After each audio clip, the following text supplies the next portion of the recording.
Bang, holik ada bang. Ya. Holik ada. Ada. Kedai dunia ada. Jalan dia. Holik satu. Baik.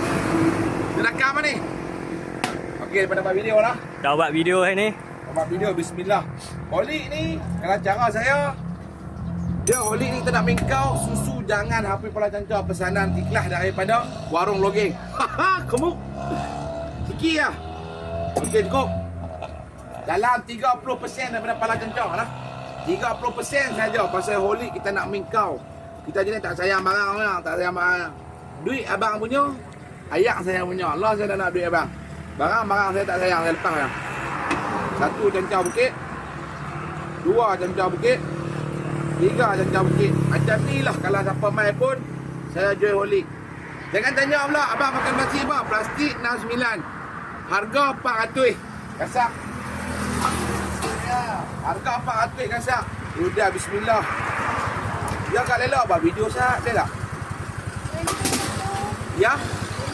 Dia tak nak ya. Loh, dia pecah dah kedai saya lama dah. Betul.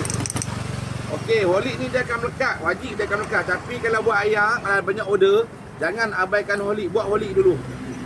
Pasal holik dia tak boleh lama-lama dia jadi betul. Faham tak? Tu dia. Tobat. Tak dapat satu lah.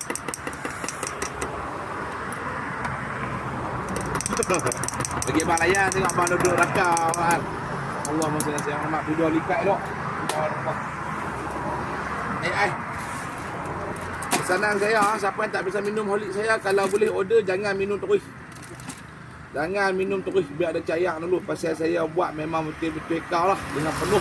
Dengan penuh rasa nak duit mo.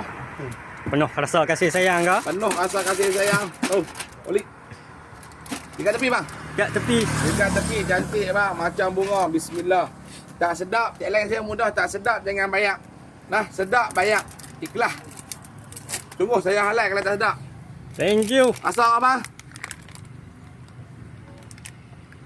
Melekat. Kau. Wah, RM4 boleh ah? Boleh. Hari ni kambing 2 kalori. Diet. Diet. Terima.